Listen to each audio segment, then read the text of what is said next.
I'm James Zanewicz from Tulane Medicine here at the Bullpen at JPM, and I'm here with Doug Cohen from Medtek. Welcome. Thank you. Thank you for having me. Glad to have you here. Kicking off our afternoon of KOL interviews on day one. Can't wait to dive into our 3 questions. Super simple, super easy. First one up, we want to learn a little bit more about you. Tell us how you got here. What is your story?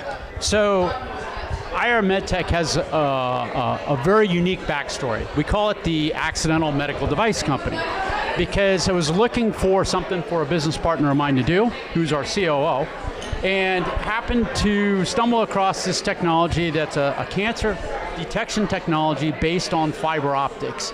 And my business partner is a fiber optics expert. He's been in the space for 30 years. I said, let's go have coffee. And what we thought was a coffee talk with a professor turned out to be this full-on presentation by Ohio State for a lot of unique reasons.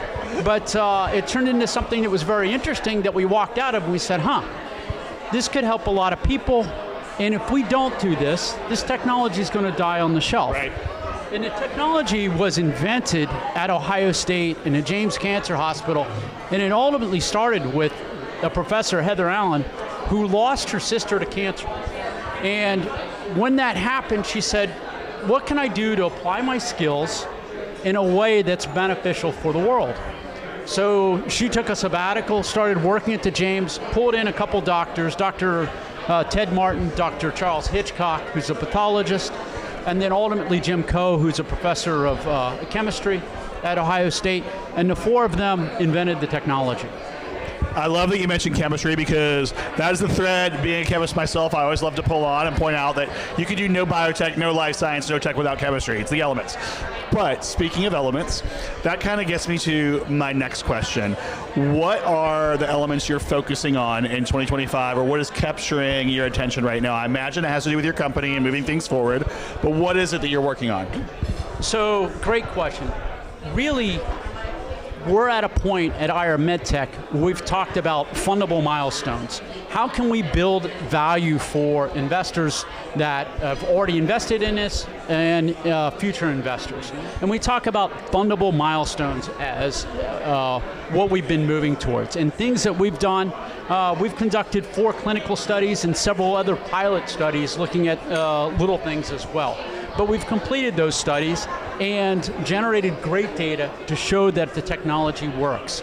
We've built a pair of what we call alpha devices, which are really working prototypes for us to move forward with, so that we show that, hey, we can actually build this product. Our product is based on mid-infrared light. Mid-infrared light is not something that a lot of people are looking at, or there's a lot of components that physically exist on the market. So actually building a device was a huge hurdle, a huge technical hurdle for us to accomplish. Beyond that, we needed to build an IP portfolio. We now have 6 patents awarded and several more filed, so we've got a nice suite that's protecting our technology. And then the 4th point of that is we put a team together. We have about a team of roughly 20 individuals, including all 4 of the inventors, that are helping move the technology forward and can push it all the way through the FDA approval process at this point. And are you working on a funding raise right now, a funding round of any sort? Yeah, so our next funding round is $6 million, which gets us through FDA approval. Oh, wow. And we're looking for a lead investor to really help and who knows this space, who can help us move forward and make all the connections in terms of potential strategics, in terms of guidance through the FDA path and guidance into the commercialization path. And what level do you need your lead to come in at? Because that's something investors will always want to know. The level could be anywhere from $1 million all the way up to the full $6 million. Perfect. We've got partners that are willing to do follow-on investors or follow-on investments. Yep. But at any level, we really just need the lead at this point.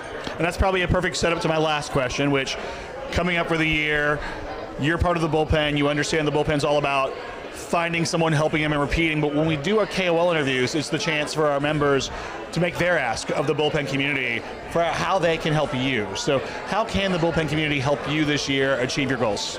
So the biggest thing that the Bullpen does, and the reason I got involved, was this, to be able to network and expand our base. We're based in Columbus. It's not exactly a hotbed of medical device or the medical device community.